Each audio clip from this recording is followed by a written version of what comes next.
और उनको जो है ना, उनको और बहुत सारा मीडिया का एक हिस्सा भी इस कंफ्यूजन का शिकार रहा कि उन्होंने तमाम इंडिपेंडेंट उम्मीदवार जो जिनको बाद में तो खैर पीटीआई बैक्ड उम्मीदवारान भी कहा गया। वैसे हैरत की बात यह है कि जब सेनेट ऑफ पाकिस्तान के इलेक्शंस हो रहे थे, जब हमारे कैंडिडेट्स जो हैं उनसे सिंबल छीना गया था, तब किसी ने नहीं कहा था कि पीएमएलएन बैक्ड कैंडिडेट्स उस वक्त आज़ाद थे।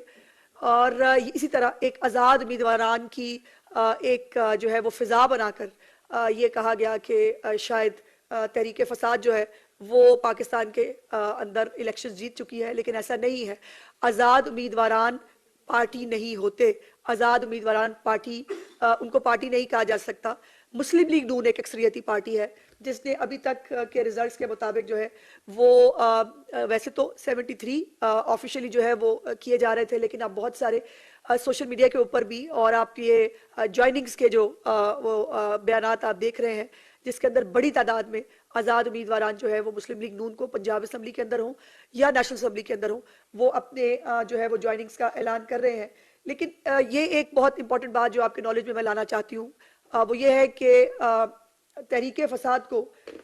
1 करोड़ और 70 लाख वोट पड़े हैं अभी तक की जो कैलकुलेशन है उसके मुताबिक। और जो वो कहते हैं कि पूरी कौम उनके साथ निकल आई है, पूरी कौम ने उनको मैंडेट दे दिया है। दूसरी तरफ 4.5 करोड़ तहरीके फसाद के खिलाफ पड़ा है, यानी वो 4.5 करोड़ लोग जो मेजॉरिटी है 1 करोड़ 70 लाख के ऊपर, उनके मैंडेट को तस्लीम नहीं किया जा रहा। ये अजीब बात है कि राना सनाउल्लाह साहब के हल्के के अंदर जहां वो हार जाते हैं वहां फेयर इलेक्शन हुआ है, लेकिन जहां यास्मीन राशिद साहबा हार जाती हैं वहां जो है वो धांधली हो गई है। साद रफीक साहब के हल्के के अंदर जो है वो फेयर इलेक्शन हुआ है, लेकिन जिन जिन इलाकों के अंदर जो है ये लोग हार गए हैं वहां पर धांधली हो गई है। यही ड्रामा और यही स्क्रिप्ट आपको 2018 के अंदर भी नजर आया था। उस वक्त भी सिर्फ खैबर पख्तूनख्वा के अंदर जो है 2013 के अंदर भी सिर्फ खैबर पख्तूनख्वा में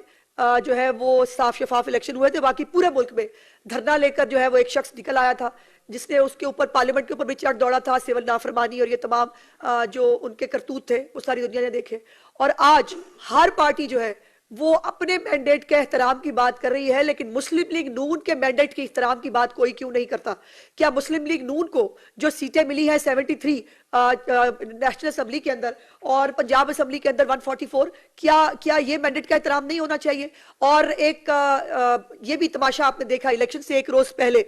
मुख्तलिफ ऑडियोज और वीडियोज की शक्ल में ये सबूत सामने आ रहे थे, जिसके अंदर इनके व्हाट्सएप ग्रुप के अंदर कहा जा रहा था कि आप जाली आपने जो फॉर्म 45 है उसके ऊपर अगर आप जीत जाए तो आपने सही साइन करके आने हैं, वरना आपने कुकी मार के आ जाना है, ताकि हम उसके ऊपर ड्रामा क्रिएट कर सके। और इसी तरह जाली फॉर्म 47 सारी रात सोशल मीडिया के ऊपर जो है वो गर्दिश करते रहे और कहा जाता रहा हम जीत गए हैं। 10% नताइज जो नताइज रुक गए थे। आपको मालूम है कि इलेक्शन वाले दिन सिक्योरिटी रीजंस के ऊपर मोबाइल जो सर्विस है वो बंद थी, जो हमेशा आपको 9 और 10 मुहर्रम का जो अशरा होता है उस दिन भी होती है, या कोई इस तरह के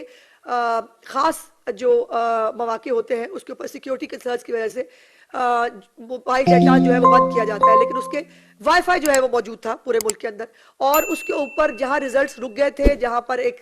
राब्ता नहीं हो पा रहा था इलेक्शन कमीशन का, वहां पर व्हाट्सएप ग्रुप चल रहे थे। और व्हाट्सएप ग्रुप किसके थे? पीटीआई के। और पीटीआई अपनी मर्जी के व्हाट्सएप ग्रुप्स के जरिए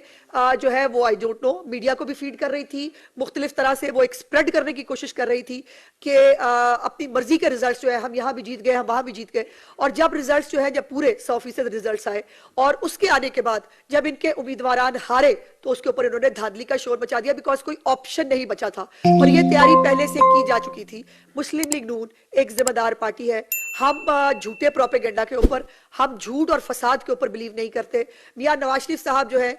वो भी यहाँ पर मॉडल टाउन के अंदर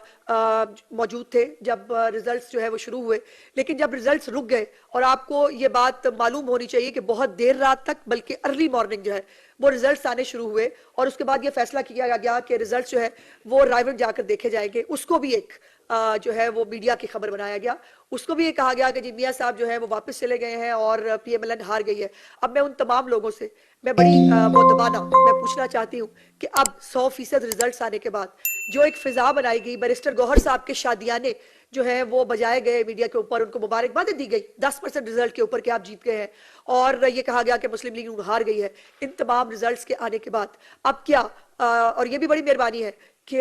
अब जो है वो तस्हीह करने की कोशिश की गई। अब इंडिपेंडेंस जो है, जो पीटीआई बैक्ड इंडिपेंडेंस, बहरहाल ये पहली दफा ये टर्म जो है वो निकली है, हमारी दफा नहीं थी। अब पीटीआई बैक्ड जो इंडिपेंडेंट्स है उनका एक कॉलम अलहदा बनाया गया है, और जो दूसरे इंडिपेंडेंट कैंडिडेट्स हैं जो पीटीआई के अपने कैंडिडेट्स को शिकस्त दे के आए हैं, जो एक बड़ी तादाद में मुस्लिम लीग नून को इस वक्त ज्वाइन भी कर रहे हैं, वो इस वक्त जो है उनको अलहदा अलहदा बड़ी मेहरबानी की है कि उनको सेग्रीगेट किया गया है। अब इसके अंदर जो इंपॉर्टेंट चीज़ है वो ये है कि जो जहाँ जहाँ ये हार गए हैं वहाँ वहाँ एक नया तरीकाकार शुरू किया गया है, और इसकी इब्तदा की है सलमान अकरम राजा साहब ने, जिन्होंने एक रिट पिटीशन के अंदर वो लाहौर हाई कोर्ट तशरीफ ले गए और वहाँ से उनको स्टे दे दिया गया। मेरी गुजारिश ये है कि अगर हर इदारा अपनी अपनी डोमेन में रहकर अपनी जिम्मेदारी पूरी करे तो उससे बेहतर कोई चीज़ नहीं हो सकती। कानून के मुताबिक इलेक्शन ट्रिब्यूनल्स वो फोरम है जहां पर जो एग्रीव्ड कैंडिडेट्स हैं वो कोई भी हो, हमें जो है वो मानसरा के NA 15 पे हमें एतराज़ है, हमने वहाँ पर अपने जो एतराज़ात हैं, अपनी जो हमारी गुजारिशात हैं, हम मुनासिब फोरम पे पेश कर रहे हैं। लेकिन ये रिट पिटीशन के जरिए जो है ये स्टे ऑर्डर लेना, ये कतई तौर पर कानून के तहत मैं नहीं समझती कि इसको जस्टिफाई किया जाना चाहिए। इलेक्शन ट्रिब्यूनल्स के अंदर तमाम लोग जाएं, और ट्रिब्यूनल्स के अंदर जो है वो खाली सुनी सुनाई बातें, जाली फॉर्म 47, अपनी मर्जी के बनाए हुए घर पे व्हाट्सएप के रिजल्ट्स वो नहीं चलते। इलेक्शन ट्रिब्यूनल्स के अंदर उम्मीदवार को हर सूरत हाल में सबूत देने होते हैं, और जहां इनसे सबूत मांगे जाए वहां पे इनके पास भागने के अलावा ऑप्शन नहीं होती। तो अब इलेक्शन ट्रिब्यूनल्स जो है वो फोरम है जिसको एतराज है वो उस इलेक्शन ट्रिब्यूनल्स के ऊपर जो है वो जाकर बात कर सकते हैं। लेकिन वाइंड अप करते हुए मैं सिर्फ इतना कहना चाहती हूँ कि अल्लाह के करम से जो पंजाब है उसके अंदर मुस्लिम लीग नून वाहिद अक्सरियती पार्टी है जिसका दूर दूर तक किसी दूसरी जमात से कोई मैच नहीं है, और इंशाअल्लाह ताला मियां नवाज शरीफ साहब की सरबराही में मियां शहबाज शरीफ साहब के जो फुटप्रिंट्स हैं पंजाब के अंदर, जो कारकर्दगी का, जो तरक्की का, जो पाक पंजाब की खुशहाली का जो सफर है, उसको जो बुजदार और फरागोगी के नाम के स्पीड ब्रेकर जिसके आगे आए थे उसको दोबारा शुरू किया जाएगा, और मुस्लिम लीग नून को किसी भी सपोर्ट के बगैर, किसी भी दूसरी जमात के जो है वो मिलने के बगैर अकेले तनहा हुकूमत बनाने की पोजीशन में मौजूद है।